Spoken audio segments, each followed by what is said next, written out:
पूर्ण परमात्मा को पाने तथा उसका वास्तविक लाभ प्राप्त करने के लिए पवित्र बाइबल में प्रमाण है कि प्रभु ने मनुष्य को अपना ही स्वरूप बनाया। 6 दिन में सृष्टि रचकर 7वें दिन विश्राम किया। कुरान शरीफ में प्रमाण है कि हजरत मोहम्मद को खुदा स्वयं कह रहे हैं कि मैंने तुम्हें उस परमात्मा की महिमा बताने के लिए भेजा है। वो परमात्मा कबीर है जिसने 6 दिन में सृष्टि रची तथा 7वें दिन तख्त पर जा विराजा।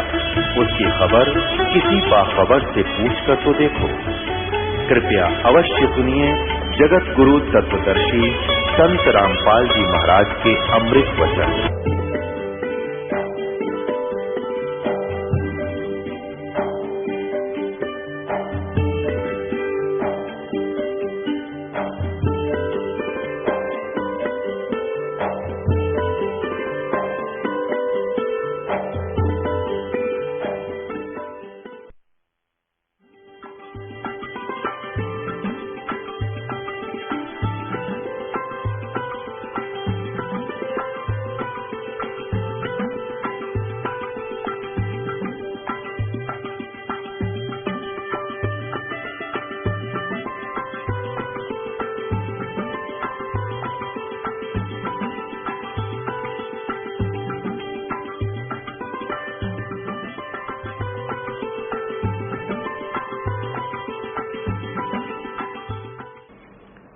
पुण्यात्माओं, कोई संगी होता जो अपनी कविता बना के रोजी रोटी चलाता तो हम नहीं मानते कि तो रोजी रोटी वाला व्यक्ति था।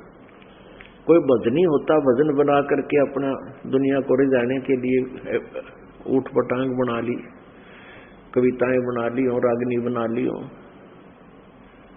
तो उनको भी हम नहीं विश्वास कर सकते थे।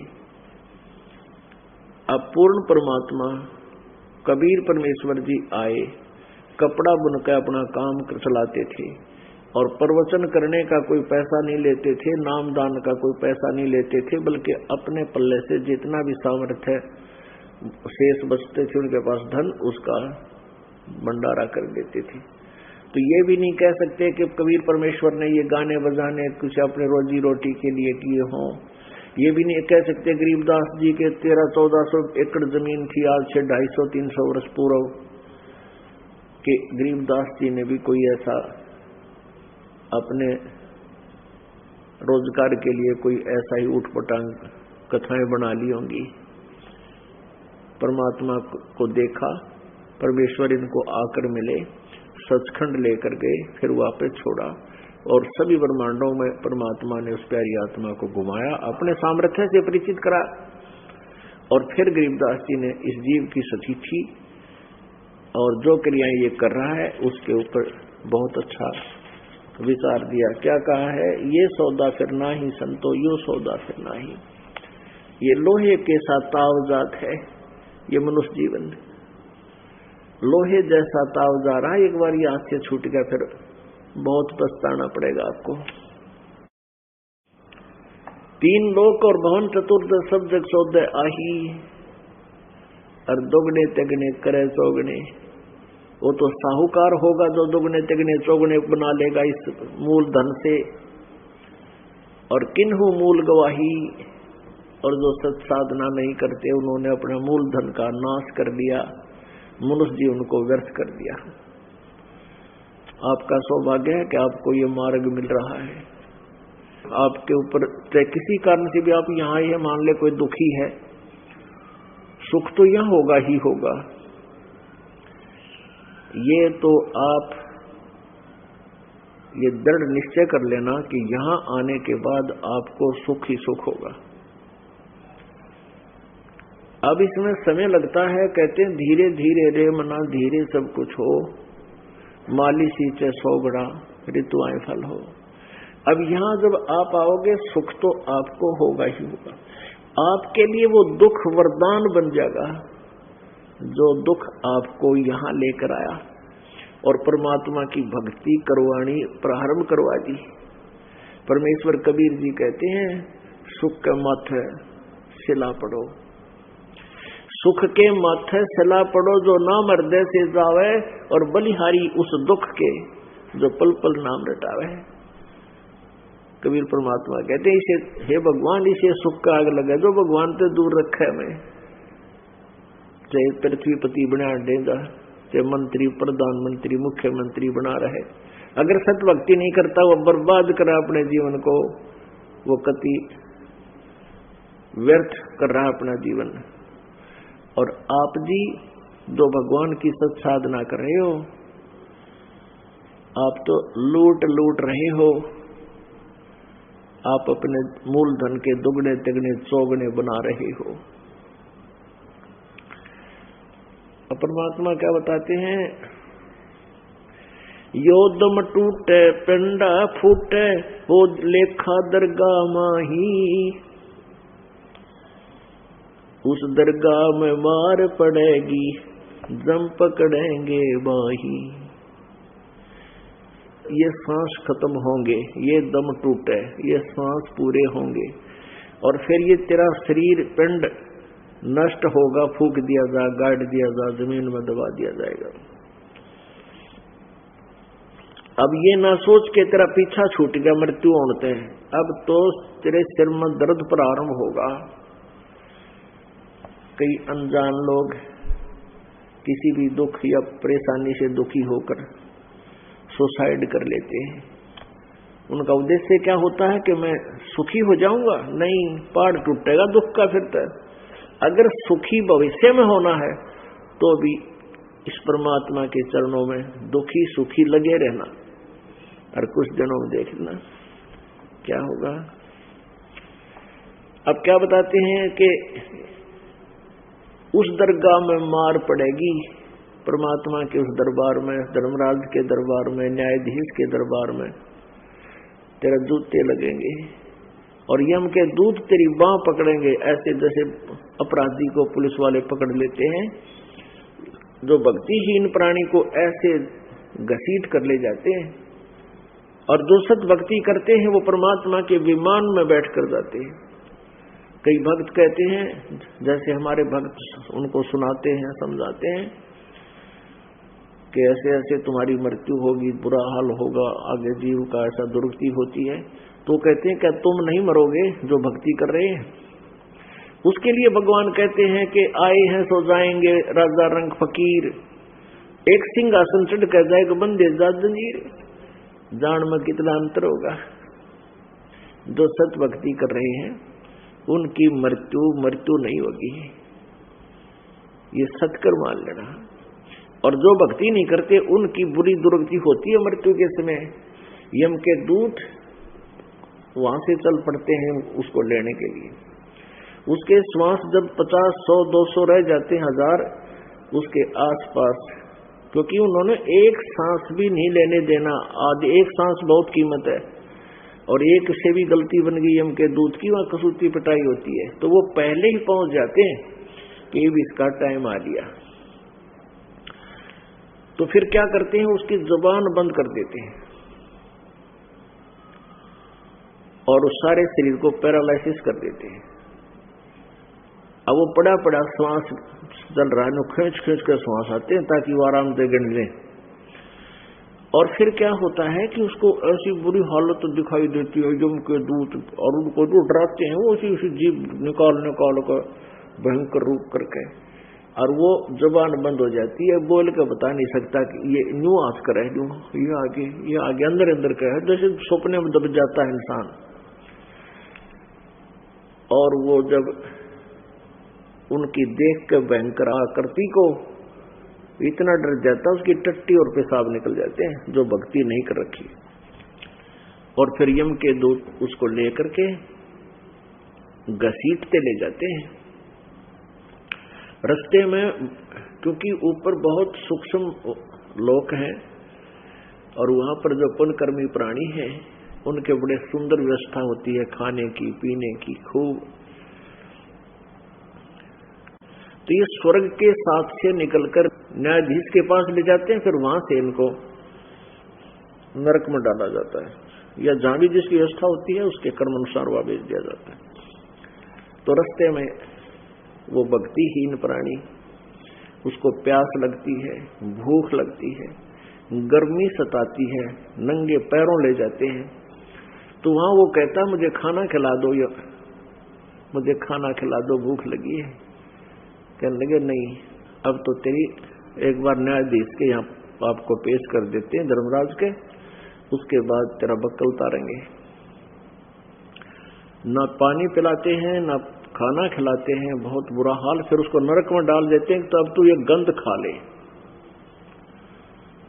पुण्यात्माओं, ये सत्कर मान लेना, इन कर्महीन और भक्तिहीन ज्ञानहीन ऋषि महर्षि नकलियों ने ऐसी परिभाषा बदल दी भगवान की कि कोई स्वर्ग नहीं, कोई नरक नहीं, यही नरक है, यही स्वर्ग है। अरे यही तो बात बिगड़ रही है। वो तो भगवान ने निराकार बताए हैं और कहते हैं वेदों में भी निराकार है।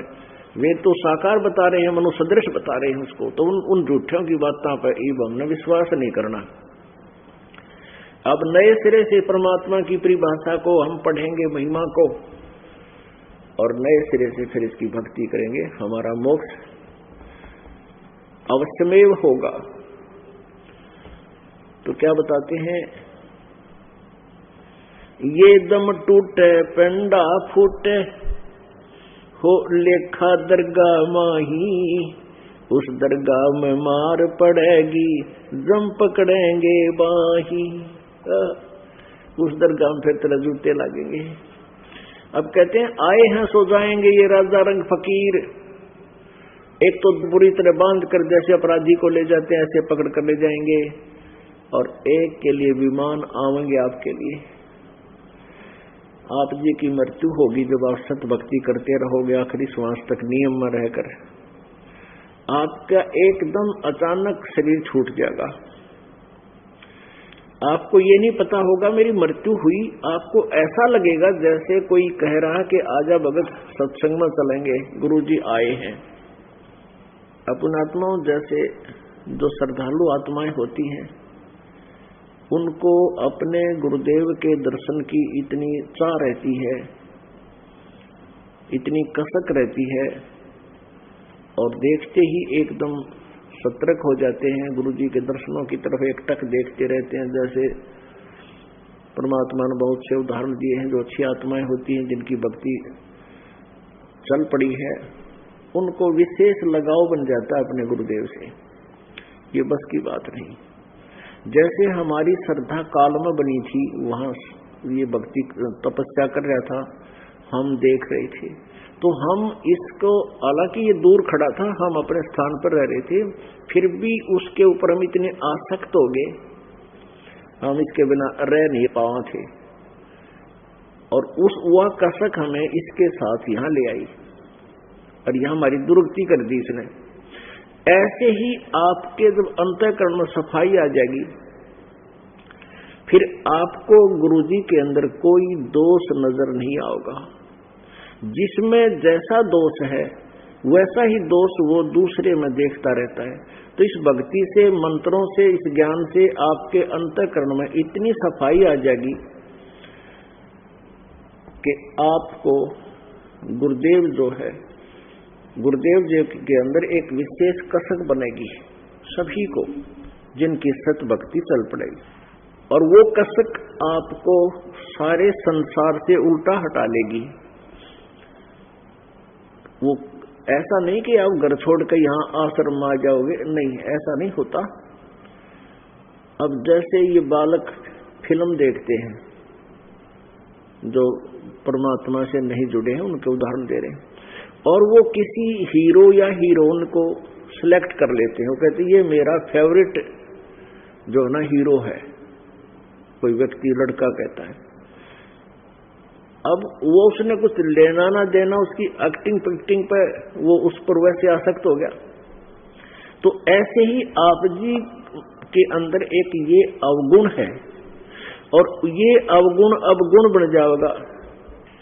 आपके अंदर गुरुदेव के एक एक वचन पर विश्वास होना चाहिए। आपकी बुद्धि नहीं भी काम कर रही है कि जो गुरुदेव वचन कर रहे हैं आप नहीं भी समझ पा रहे हो, तो आपको ये मन में नहीं आना चाहिए ये ऐसा नहीं हो सकता, तो फिर आप परमात्मा से जुड़े नहीं हो। और पुण्यात्माओं नकली संतों ऋषियों ने इसी का नाजायज फायदा इन श्रद्धालुओं का उठाया कि गुरु जी के वचन पर अविश्वास नहीं होना चाहिए।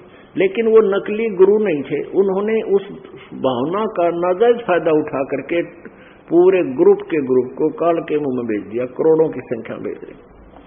और नियम यही है कि गुरु जो बोलेगा वो वचन सही होंगे, वो रोंग नहीं हो सकते।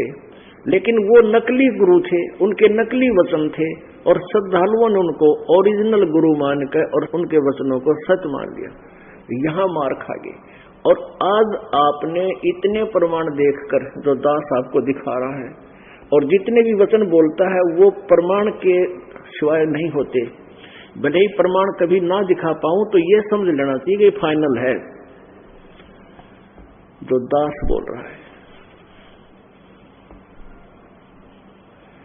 अब आपका अंतःकरण बहुत मलिन हो चुका है ये गलत ज्ञान सुनकर।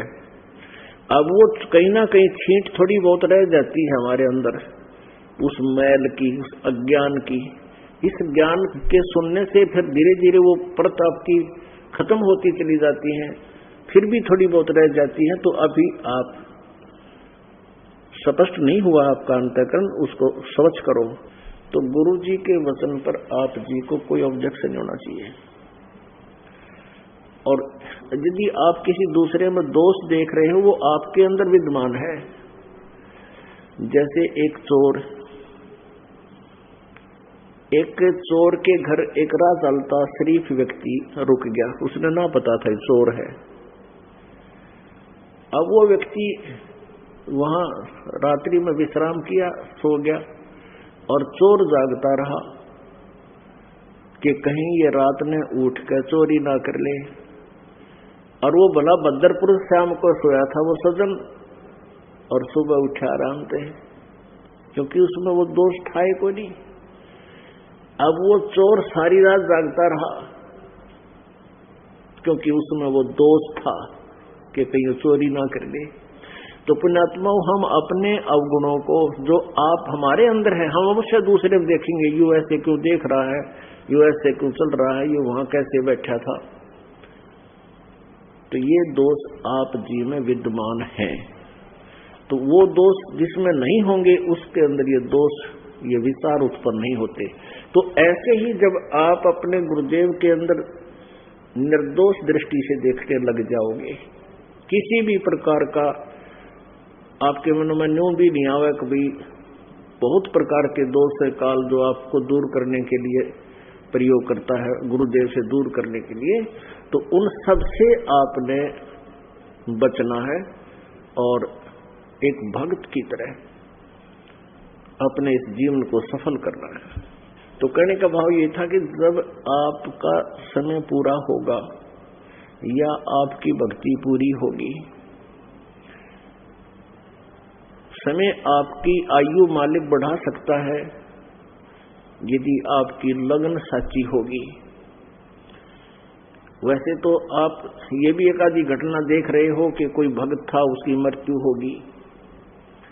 वो भगत नहीं रहा था, न भगत होता मृत्यु कैसे हो जा 40 साल की उम्र में, क्योंकि परमात्मा ने देख लिया कि अब ये ज्ञान तो ग्रहण हो गया, और ज्ञान ग्रहण होने के बाद भक्ति भी कर रहा है। लेकिन कुछ दिनों के बाद क्या होता है कि मैंने आपको कल भी बताया था कि आपके जो सुख गणे हो जाते हैं, तो उस सुख में एकाध आप जो है मर्यादा का उल्लंघन कर जाते हो, लोक लाज में आके, और आपको कोई घटना भी नहीं घटती, आपको कोई हानि भी नहीं होती, तो आपके हौसले बढ़ते चले जाते हैं और आप परमात्मा से दूर हो लिए, क्योंकि आपके अंदर कोई दोष था पहले, उस दोष से आपका कनेक्शन कट गया, और फिर आप गलतियों पर गलती भी कर रहे हो, नियम भी तोड़ रहे हो, फिर भी हानि नहीं हो रही। उसका कारण क्या होता है? जैसे बच्चे विद्यालय में जाते हैं और वो कोई गलती करते हैं तो वो टीचर उनको धमकाता है, खुरकाता है, टाइट करता है, ऐसी गलती नहीं करोगे, ऐसे नहीं करोगे, नहीं तो तुम्हारे थप्पड़ मारूंगा। ये 100 तरह के जैसे तरीके होते हैं सीधा करने के। और जब वो बच्चे टीचर के द्वारा उनको धमकाया जाता है, खुरकाया जाता है, और आगे से वो अपना कार्य ठीक कर कराते हैं और सुधर कराते हैं, तो सफल हो जाते हैं, वो सफल हो जाते हैं। और जो बच्चे गुरुदेव धमका देता है, खुरका देता है कि तू क्यों ऐसी मर्यादा भंग करते हो, और वो फिर अंदर में दोष पैदा कर लेते हैं, तो उनका नाम कट जाता है, उनका कनेक्शन कट जाता है। जो बच्चे स्कूल से दूर हो गए, स्कूल में आना बंद कर गए विद्यालय में, तो फिर वो चाहे गधा पर बैठ कर घूम रहे हों, चाहे कहीं कुछ भी बकवाद उपवाद कर रहे हों, टीचर का उससे कोई लिंक नहीं रहता। टीचर स्कूल से जा रहा होता है और वो विद्यार्थी जो विद्यालय छोड़ गया अपनी नालायकी से, और वो कहीं शरारत कर रहा था, टीचर नहीं छेड़ता उसको, बोलता भी नहीं, क्योंकि उसके वो ट्रीटमेंट में कोई नहीं। तो पुण्यात्माओं, आप जब तक आपका मार्ग सही जुड़ा रहेगा, परमात्मा से नियम जुड़ा रहेगा, कनेक्शन जुड़ा रहेगा, तो आपको झटके लगेंगे। आप जरा सी भी कोई उकचूक करने की चेष्टा करोगे, आपको तुरंत झटका लगेगा, आप सावधान रहोगे।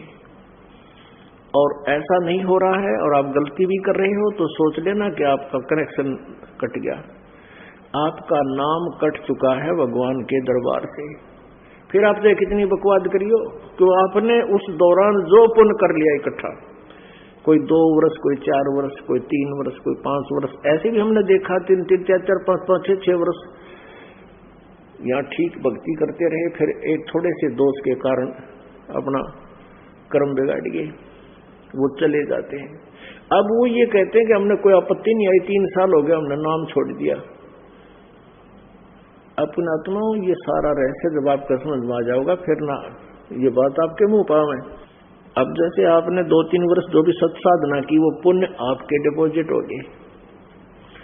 और ये कल आपको बताया था कि एक श्वास उस श्वास की कीमत कितनी है।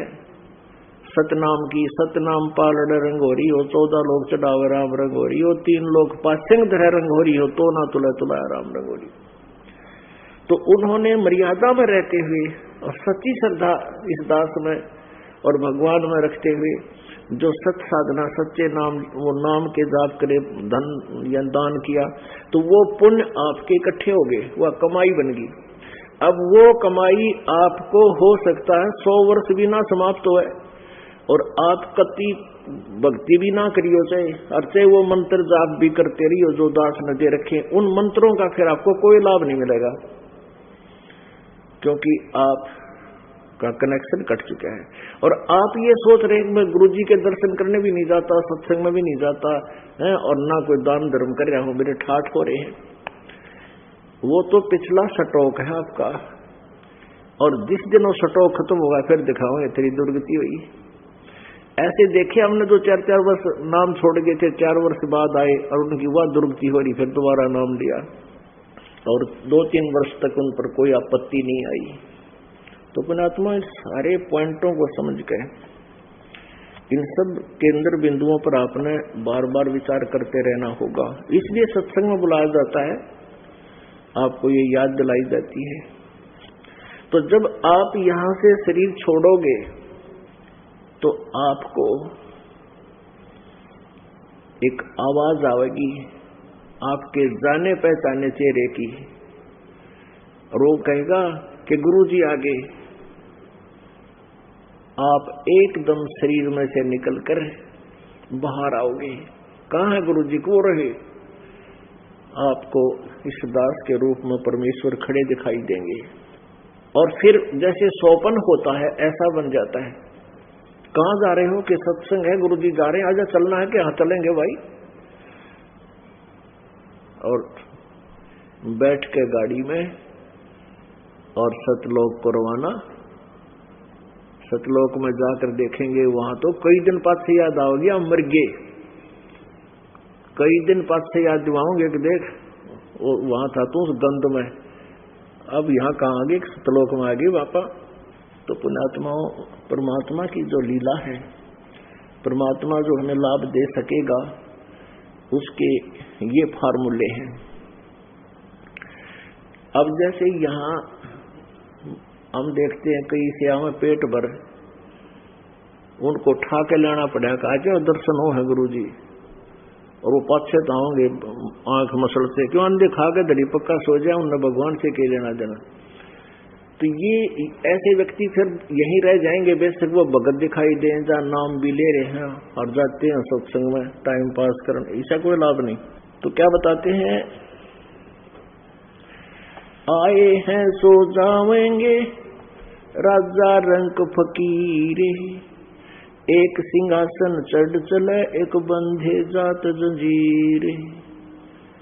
अब मृत्यु तो हमारी भी होगी पर हम फिर ना मरे, और जो भक्ति नहीं करते वो असंख्यों बार मरेंगे, और पता नहीं के जुल्म उनके ऊपर सितम होगा। कि बताते हैं क्या होगा, ये दम टूटे पिंडा फूटे लेखा दरगाह माही, उस दरगाह में मार पड़ेगी यम पकड़ेंगे बाही।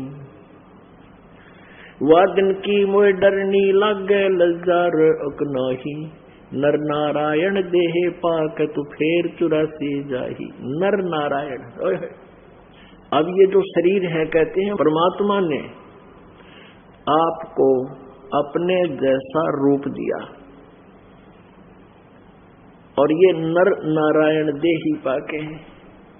परमात्मा जैसा ये शरीर प्राप्त करके तू फिर 84 लाख योनियों में जा रहा है, धिक्कार है तेरे जीवन को। जा सतगुरु की मैं बलिहारी, जो जामन मरण मिटाही। अब यहां पर एक विशेष पॉइंट दिया है कि अभी आप भक्ति भी करते हो, और कई कहते हैं हमने गुरु भी बना रखे हैं। अब कहते हैं जा सतगुरु पे मैं बलिहारी, जो जन्म मरण के रोग की औषधि रखता हो, जिसके पास जन्म मरण की समस्या समाधान हो। जा सतगुरु की मैं बलिहारी, जो जामन मरण मिटाही। और फिर क्या बताते हैं, जब तेरी मृत्यु हो जाएगी उसके बाद क्या होगा। कुल परिवार तेरा सकल कबीला, मसलत एक ठराही। यानी कुल के लोग जंगल में ले जाके तो दिन ना ठोक जराए। कुल परिवार तेरा सकल कबीला, मसलत एक ठराही। बांध पिंजड़ी आगे धर लिया, मरहट को ले जाही। अग्नि लगा दिया जब लंबा, फूक दिया उस ठाही। अब कुल के लोग सारे इकट्ठे हो गए, परिवार के आसपास के अपने जो कुल के सभी व्यक्ति, और मरते ही कहते उठाओ उठाओ चलो, और मरघट पहले जाकर के शमशान घाट में फूक दिया। अब शरीर समाप्त कर दिया अपने हाथों, और जीवात्मा चली गई अपने कर्म आधार पर जहां भी उसने जाना है। अब पीछे फिर क्या ड्रामाबाजी शुरू होती है। अब कहते हैं पुराण उठा फिर पंडित आए, पीछे गरुड़ पढ़ाई। नर से तीतू पसुआ की जय, फिर गद्दा बैल बनाई। ये 56 भोग कहाँ मन बोरे की, तो कुरड़ी चरने जाई।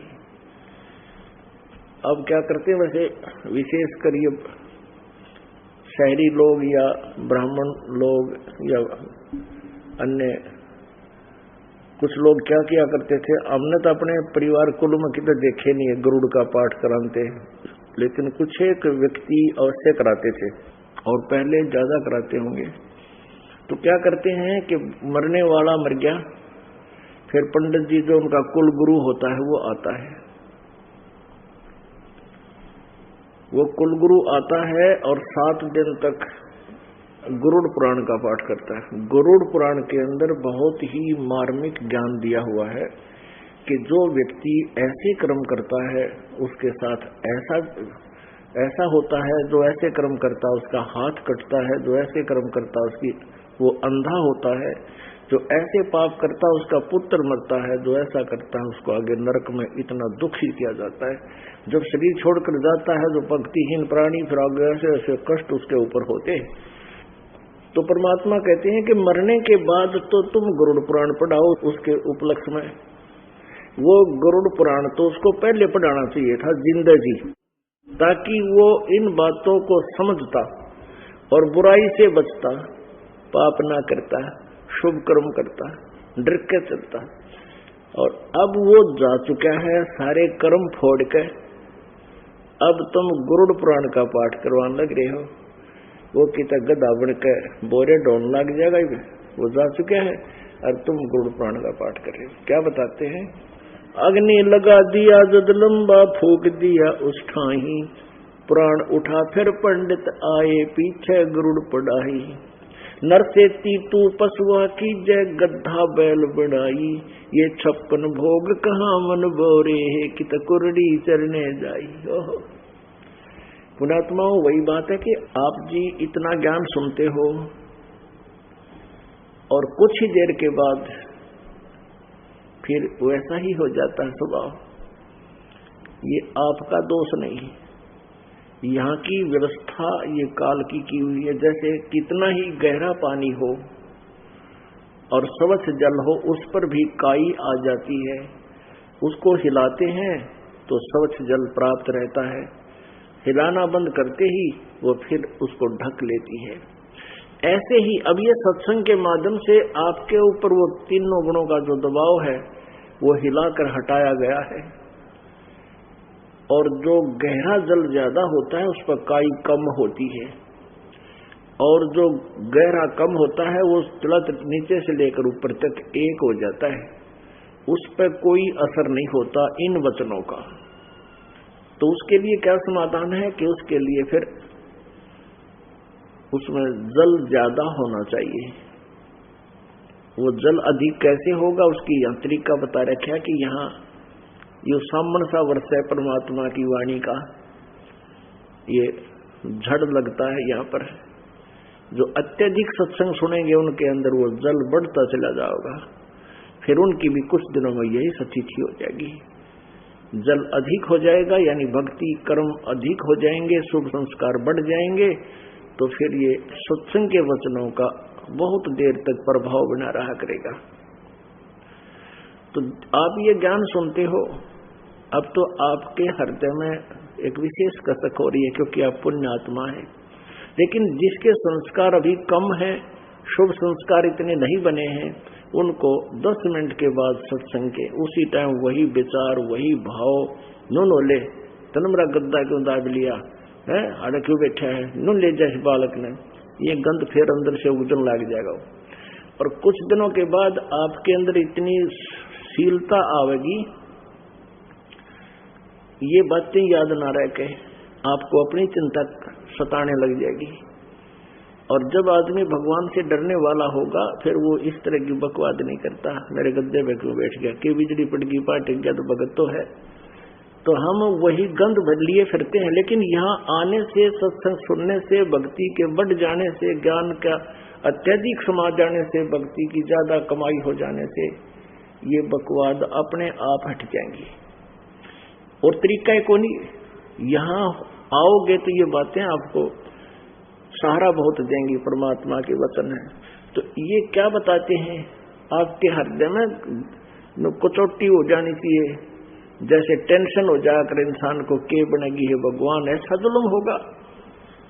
अब जैसे क्या बताते हैं, नर से तू पशुआ की जय गद्धा बैल बनाई, ये 56 भोग कहाँ मन बोरे है कित कुरड़ी चरने जाई। दे परमात्मा ने क्या जरूरत थी आवाज लगाने की। अब ये गाना नहीं है, ये रोना है आपके समक्ष। ये परमात्मा जैसे किसी का दुर्घटना हो जाती है घर में, किसी का बालक मर जाता है युवा, फिर वह माँ रोती भी है और ऐसे गाकर रोती है, लेकिन वो गा नहीं रही, वो रो रही होती है। तो ऐसे ये जो मालिक के गायन है, ये गाने नहीं है, इन पर तबले बांध ले हैं, हारमोनी बांध लेते हैं और फिर ला का गाते, वो नहीं है। हम गाते नहीं, हम रोते हैं आपको सुनाते समय। तो ऐसे ही आपके हृदय में ये कसक होनी चाहिए। अब भगवान क्या बताते हैं, नर चेती तू पशुआ की जय गद्दा बैल बनाई। ये 56 भोग कहाँ मन बोरे है कुरडी चुरने जाई। ओहो, आज हम मनुष्य जीवन में है, कितना सुंदर आहार करते हैं, कितने पवित्र पदार्थ खाते हैं, घी, दूध, सेब, संतरे, काजू, किशमिश, लड्डू, जलेबी, बर्फी, बालूशाही, और वही रोटी बढ़िया कणक की बना के खाते हैं, और अच्छे वस्त्र हैं, खूब गर्मी सर्दी से बचने की व्यवस्था भी आप जी ने कर रखी है। और एक जरा से काम बिना कितना काम बिगड़ेगा। परमात्मा की भक्ति ये दान धर्म ना करने से फिर क्या होगा कि नरसेती नरते तो फिर पशु बनेगा। ओए होए, गद्दा बैल बनाई। गद्धे और बैल का जीवन आप देखो, क्योंकि इस दास का जन्म किसान परिवार में होते हैं, खूब परिचित है हम पशुओं से, और बैल से विशेषकर सुबह से लेकर शाम तक खेत में उसको जोड़ा जाता था, जोता जाता था। अब खेत में हाली लेके जाता बैलों को, और बैलों को 1 घंटा खेत में काम करते ही भूख लग जाती है और प्यास सताती है उनको, लेकिन 6 बजे जोड़ देते थे गर्मियों में हाली, और 1 बजे उनको जल दिखाया जाता था। 1 बजे यानी 6 घंटे 5 घंटे के बाद उसको जल दिखाया जाता, पी ले जितना पीना अब तूने, और फिर चारा रखा जाता था, अब खा ले जितना खाना। वो खा लिया, वो पी लिया, फिर शाम को 7 बजे उनको जल मिलता था, और फिर शाम में घर आकर के चारा मिलता था, आहार मिलता था। अब उनकी आंखों में पानी पड़े, भूख में प्यास में, बोल नहीं सकते, और उसको समय से पहले जल मिल नहीं सकता। नाथ डाल दी, रस्सा हाथ में, लठाड़ी का हाथ में, बकवाद करे तो लठ मारे। तो ये दुर्गति हमने क्यों करवा ली? सत साधना ना करके। यदि हम भक्ति भी कर रहे हैं, शास्त्र विधि को त्याग कर मनमानी साधना कर रहे हैं, वो भी व्यर्थ है। अपना आत्माओं कलेजा हिल जाता है ये बातें सुनकर। एक गधे के ऊपर पजावे पर प्रयोग करते थे ये कुम्हार लोग, पजावा, और एक भट्ठा लगाते थे ईंटों का, कुम्हार उसको पजावा बोलते हैं, और वो बहुत ऊंचाई 30-30 फुट ऊंचे हो जाते हैं उनकी, क्योंकि और स्थान तो होता नहीं जो उस राख ने कितना बार डाल दें ईंटें पकाने के लिए जो ईंधन प्रयोग होता है, उसके ऊपर ही बनाते चले जाते हैं, वो बहुत ऊंचाई हो जाती है। और गधे को नीचे से तो कच्ची ईंटें बोरे में डाल देते हैं गधे के उस थैले में कमर पर, और ऊपर ले जाते हैं 40 फुट की ऊंचाई पर, और वहां कच्ची ईंट उतार देते हैं और पक्की फटाफट उसके ऊपर लाद कर और नीचे को चलता करके और कमर पर डंडा ठोक देते पीछे में। अब कमर के ऊपर जख्म, अपने आत्माओं आपकी जरा सी खरोंच आ जाना हाथ पे या किसी शरीर के किसी अंग पर, उस पर कपड़ा भी ना सुहावे, कपड़ा भी लग जाए तो भी इतना दर्द हो, आंखों से पानी गिरे। और आज वो मनुष्य जीवन से गधे का जीवन प्राप्त कर वो प्राणी भक्तिहीन, अब वो जख्म हो गए कमर पे, और उसके ऊपर ईंटों से भरा हुआ एक थैला रखा है, वो चलता है तब ईंटें हिलती हैं, ऐसे उसका रगड़ लगती है उस जख्म के ऊपर, और उस गधे के आंखों में पानी, ना चाल तो कुमार लठ मारा टांगा पे। अब सारा दिन उसको नहीं चारा भी पूछता, सारा दिन शाम के समय पूरा काम हो लेता है तब उसको जंगल में भेज देता है। अपने आत्माओं आज आपका यह बात जस्ती को ना, आपका ये विश्वास नहीं हो रहा कि यह दुर्गति हमारी हो जाएगी, क्योंकि हम आज आंडी पाक रहे हैं, टिट्टी पाक रहे हैं कति, ठीक है, हमारे ऊपर ये काल के तीनों गुणों का प्रभाव है, हमारा नशा हो रहा है, और जिसका नशा हो जाता है उसको कोई कितना ही कुछ कह दे, तुम्हारे घर में चोरी होगी, तेरे लड़के का एक्सीडेंट हो गया। अच्छा हो गया, ठीक हो गया, बस। उससे आगे नहीं पूछता वो क्या हो गया, मर गया, जीव है, क्योंकि उसने सोच दिए कोई ना। तो परमात्मा कहते हैं कबीर ये माया अटपटी सब गट आन अड़ी, और किस किस न समझाऊं या कुआ बांध पड़ी। सबके एक जैसे इंजेक्शन ला रखे 3, लेकिन परमात्मा की कृपा से इन सत्संग वचनों से आपके ऊपर से इनका असर हटेगा, प्रभाव निष्क्रिय होगा, और आपको ये वचन सुनकर कई घंटे तक तो बेचैनी बनेगी, और बेचैनी के कारण फिर आप भक्ति करोगे, परमात्मा का भजन करोगे, सिमरन करोगे, इधर उधर की बकवादा में बैठकर समय बर्बाद नहीं करोगे। और जो फिर भी असर नहीं हो रहा उसका, तो उसका पानी अभी कम है, उसके अंदर भक्ति संस्कार पूरे बने नहीं है, उसमें तो फिर वो हिलाने से और घना घुल जाती है, वो काई सारा खराब हो जाता है। लेकिन उसने भी निराश नहीं होना चाहिए। सत्संग अधिक सुने, सिमरन बढ़ा दे अपना, दान धर्म की पूरी चेष्टा करे। कुछ दिनों के बाद देखना कैसे प्रभाव बनेगा, कैसा असर होगा आपके ऊपर। अपने आत्माओं, परमात्मा कहते हैं कबीर जिह्वा तो वाहे भली, जो रटे हरि नाम, नहीं तो काट फेंक दियो ये मुख में भलो ना चावे। परमात्मा ने ये आपको कितना सुंदर शरीर दिया, और फिर इसमें जीभ दिया जो कितना अच्छी भाषा बोल सकती है। इस जीवा का यदि सदुपयोग है तो परमात्मा की चर्चा करना, उसके गुणगान करना, उसकी महिमा की वाणी पढ़ना, बोलना और सिमरन करना, इसका यही यूज है। अगर ये नहीं हमने किया तो फिर कहते हैं आगे परमात्मा जीभ तो देगा आपको, लेकिन आवाज नहीं देगा, आप मुख से बोलकर नहीं बता सकोगे। जैसे आज जरा सी कोई चोट लग जाती है, डॉक्टर के पास जाते हैं, परिवारजनों को बताते हैं मुझे पीड़ा हो रही है, तुरंत उठाकर ले जाते हैं और राहत मिल जाती है। फिर हम पशु बन जाएंगे और फिर हम बता भी नहीं सकेंगे हमें पीड़ा कहाँ हो रही है। एक बार हमारे एक बैल था, और जो अच्छे हाली होते थे किसान, जो वो वक्त से उठकर ले जाते थे बैलों को खेतों में, जाकर उनको सूर्योदय होता था, अपने ठीक ठिकाने पहुंच गए।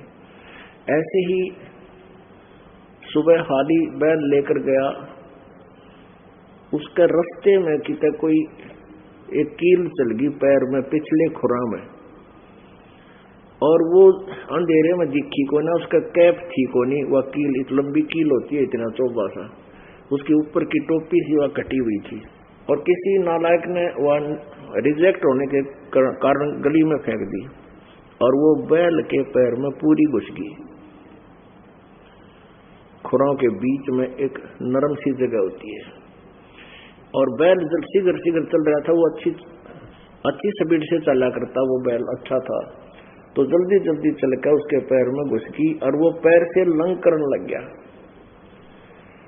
अब पहले गांव में देसी वैद होया करते, वो ये कहते थे भाई बैल के पैर की नस पर नस चढ़ जाती है, जिस कारण से वो लंग करता है, लंगड़ाता है।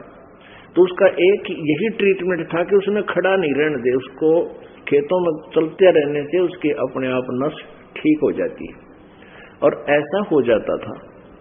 इसी दृष्टिकोण से हाली ने उस बैल को सारा दिन काम लिया, रोका नहीं, छोड़ा नहीं, कि शाम तक इसकी नस पर नस चढ़ी हुई ठीक हो जाएगी। ऐसा नहीं हुआ। शाम के समय वो घर आया तो 3 पैरों से चल रहा था। सुबह उठा नहीं, उठाने लगे तो मुंह बालिया से मुंह खोल कर लेट गया, आंखों से पानी गिर रहा है, और पैर सूज गया, सोजस आ गई ऊपर घुटने तक। इसे देसी वैद होया करते, उसने आकर देखा, वो कहने लगा इसके गोड्डे में बा आ गया। अब वो सारा दिन चलने से, डलों के लगने से वो कील तक घुस गई अंदर, उसके ऊपर का तो रेत लग गया, और सोजस आ गई सवेरे तक सारे पैर में। तो कील तो लग रही खुर में और ट्रीटमेंट घुटने पे। अब उसका पट्टी बंद है गोड्डे पे और चोट लग रही, उस कील लग रही, दर्द हो रहा खुरों में। अब वो बोल के भी नहीं बता सकता, वो नालायक प्राणी जो कभी मनुष्य जीवन में था, बकवाद करे था, सोची भी ना होगी या दुर्गति हो जाएगी मेरी। तो पुण्यात्मा, पहले तो हम भी ऐसे ही थे, ये घटना भी होती थी पर असर नहीं होता था। परमात्मा की कृपा से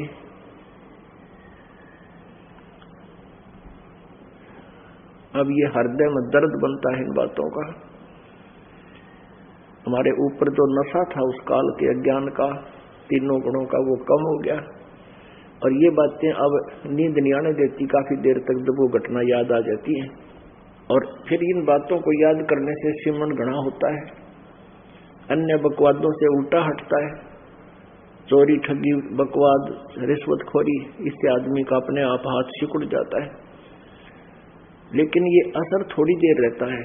अच्छी आत्मा उसका 1 दिन, 2 दिन, 10 दिन रहेगा और फिर बार बार ये ज्ञान सुनने से, अंदर भक्ति प्रवेश हो जाने से फिर सदा के लिए जो दर्द आपको याद रहेगा और आप बुराई नहीं करोगे, भक्ति में कभी भी आलस नहीं करोगे, सत्संग में आने में भी अरुचि आपको नहीं बनेगी। ये एंटीबायोटिक आपको इसलिए खिलाए जाते हैं। अब फिर क्या बताते हैं, नर से तीतू पशुआ की जय गद्दा बैल बनाई, ये 56 भोग कहाँ मन बोरे कि तो कुरडी चरने जाई। और फिर क्या बनेगा, प्रेत चला पैजा बिराजे पितरो पिंड भराई, बहुर सराद खान को आए काग भये कलिमाही। अपने आत्मा हर एक तरह का परमात्मा हमें निर्णय दे रहे हैं कि इन अज्ञानी अनाड़ी ऋषि संतों ने पहले तुम्हारे पूर्वजों को भूत बनवा दिया, क्योंकि गीता जी अध्याय नंबर 9 के श्लोक नंबर 30 में कहा है कि जो देवताओं की पूजा करते हैं वो देवताओं के पास चले जाते हैं। जैसे विष्णु जी की पूजा करने वाला विष्णु लोक में, शिव जी की पूजा करने वाला शिव के लोक में, जो पितरों को पूजते हैं वो पितर बन जाते हैं और जो भूतों को पूजते हैं वो भूत बन जाते हैं। अब श्राद्ध निकालना, पितर पूजा करना, ये सारा ही शास्त्र विरुद्ध साधनाएं हैं। श्राद्ध निकालना भूतों की पूजा, पितरों की पूजा है। इससे आप क्या बनोगे, पितर या भूत बनोगे। अब परमात्मा कहते हैं राम रमय सो राम है, देव रमय सो देव, और भूत रमय सो भूत बनेगा, और समझो ज्ञान सुरभेव। तो यहाँ क्या बताते हैं कि प्रेत छला पर जा विराजे पितरों पिंड भराई, भूत बनकर प्रेत छला पर जा बैठे और फिर पितरों के आपके पिंड भरवाए गए और पिंड जब भराए गए फिर श्राद्ध निकाले। श्राद्ध निकालते हैं तो क्या कहते हैं कि वही तेरा पिताजी यहीं आपके मकान पर विद्यमान है, आप अपने पिताजी के भोग के लिए ऊपर कुछ आहार रख दो। अब छत पर आहार रख देते हैं, जो पंडित बनाता श्राद्ध निकाला उस दिन ऊपर रख देते हैं। फिर कौवा आता है, कौवा बड़ा तेज होश है, सब पक्षियों से पहले भाग कर आता है। आते ही वो कौवा फिर उस श्राद्ध के अन्न को खाता है और वो गुरुदेव कहता है देखो तेरे पिताजी को भोग लग गया, हो सकता है वो कौवा बन गया हो। अपनात्मा जिस समय मृत्यु हो जाती है पिताजी की, फिर वो क्या करता है कि 13वीं करो। कौन? गुरु जी कहते हैं 13वीं करो, 13वीं कर दी। फिर नो कहेगा इसका पहले तो बहुत मुंडा पंगा था, आए महीने प्रत्येक महीने जो है ना इसका महीना बनाओ, पंडित जी आवे अपना दड़ी पक्का खावे, आपा बनावे बढ़िया गिचमाड़क है और कह दिया तेरे महीना हो गया पूरा। फिर 1 वर्षी बनाओ, 1 वर्ष तक तैनो, फिर वर्ष वाले दिन वर्षी बनाओ और वर्षी के बाद फिर नो कहे इसके श्राद्ध शुरू कर दो। साल में 1 बार जिस तिथि को वो मरा तो आसौज के महीने में 16 दिन सिलेक्ट कर लेते हैं। उन 16 दिन में जिस तिथि को मरा हो उस दिन फिर वो क्रिया करो। अपने आत्मा फिर ये कहा कि पिंड भरवा का हो तेरे पिता की गति हो जाएगी। मृत्यु के उपरांत कहा कि तेरे पिताजी की अस्थियों को उठा करके फूलों को और गंगा में प्रवाह करवा के आओ विधिवत, वहां ब्राह्मणों से तेरे पिताजी की गति हो जाएगी। पहले तो फूल उठाए हुआ गति करवाई गंगा पर जाके, फिर पितरों के पिंड भरवा दे, गति होगी। और ईवनों के श्राद्ध निकालो, ऊपर छत पर तेरे पिताजी का भोग रख दो। और कौवा खा गया, देख तेरा पिताजी कौवा बन गया और लग गया ना भोग इसको, अरे तेरा गजब हो। कहां से गति कराने लगे थे, वह दुर्गति करा के छोड़ दी, कौवा बाप बना दिया। एक बार आदरणीय गरीबदास साहिब जी, एक किसान परिवार में इनका जन्म था, और वहां के भोले वाले व्यक्ति वैसे कम ही विश्वास करते थे उस समय उस मालिक की वाणी पर, क्योंकि सभी ये आन उपासना थी और अशिक्षित थे। तो एक 10-20 जो भी उनके से संपर्क में आए, उनसे एक भगत से कहा कि भाई तू कल क्यों नहीं आया, क्योंकि वो डेली जाता था दर्शन करने के लिए, गांव का ही था। वो कहने लगा गुरुदेव कल मेरी माँ का श्राद्ध था। अच्छा भाई, क्या किया कि पंडित जी आया था, उसने भोजन बनाया और फिर मेरी माँ को भोग लगा, कौवा बन गई, ऊपर कौवे को खिला। और कल भी नहीं आऊंगा गुरुदेव में, कल मेरे पिता का श्राद्ध है। गरीबदास जी रोज बताया करते भाई इनमें कुछ ना रखे, श्राद्ध शुद्ध मत निकालियो। लेकिन समाज का प्रभाव दबाव इतना, गुरु के वचन पर कम विश्वास बनता है। तो अगले दिन उसके पिता का श्राद्ध था, अच्छा भाई ठीक है।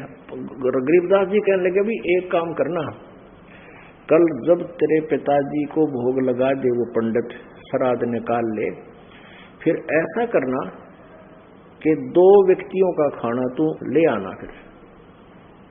अच्छा जी। अब उन्होंने सोचा गुरुजी भी खाते होंगे और बांट देंगे प्रसाद को।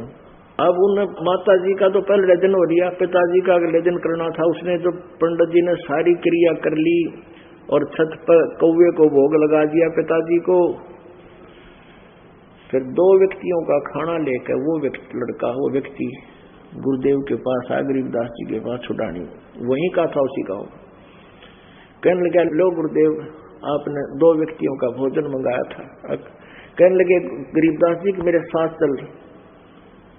अब वो भोजन लेकर उनके साथ साथ खेतों में चला गए। उन्हीं के खेतों में गरीबदास जी लेकर गए। वहां एक छोटा सा तालाब था, खेतों में एक छोटे से तालाब बना दिया करते, जगह जगह पशुओं के पानी पीने के लिए, उसको जोड़ी बोला करते, जोड़ी। और उसके आसपास झुंड हो जाते थे, झाड़ बोझड़े बन जाते थे, और उनमें ये गिद्दड़ वगैरह खरगोश वो छुपे रहते थे, पानी वहां पी लेते थे, और उनमें वहीं पर अपना सह परिवार रहा करते थे। उस जोहड़ी से, उस तलैया से 100 फुट दूर बैठ गए गरीबदास जी और उसको कहा कि भाई ये भोजन को खोल ले। वो बांध रखा था कपड़े में, और आवाज लगाई उसके माता और पिता का नाम लेकर, जैसे भी उनका नाम था उनसे पुकारा कि आ जाओ। जैसे पिता का नाम झंडू और माँ का नाम बतेरी, के झंडू और बतेरी आ जाओ, तुम्हारा बेटा भोजन लाया, भोजन खा लो। एक गिद्दड़ और गिद्दड़ी वो दोनों भागे आए और वहां खड़े हो गए। अब गरीबदास जी ने कहा बेटा यह तो तेरी माँ हरियो तेरा पिताजी, इनको खुआ भोजन।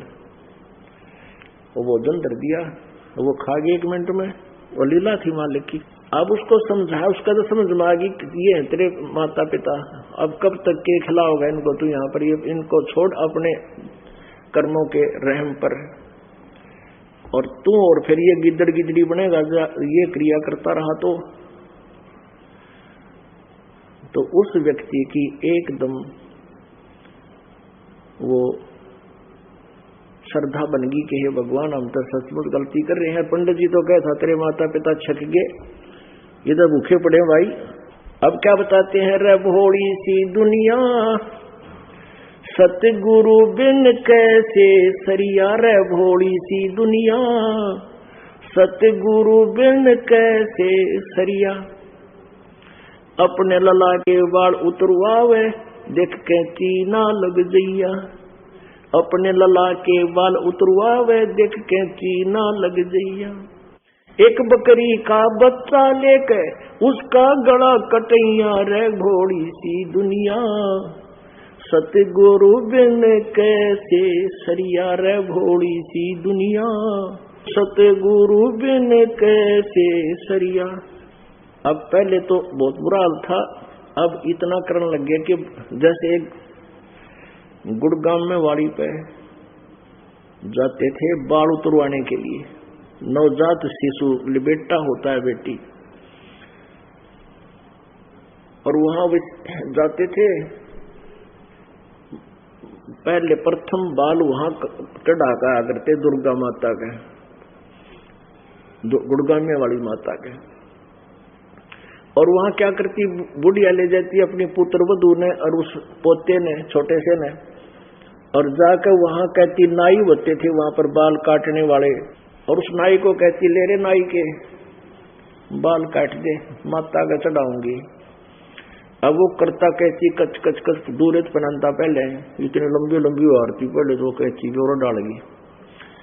अब बुढ़िया क्या कहती, रे भाई नाई के देख मेरे पोते का कच्चा सिर है, कच्चा सिर है, कहती ना लग जाए इसका ध्यान तेरे, कति ध्यान तो देख देख।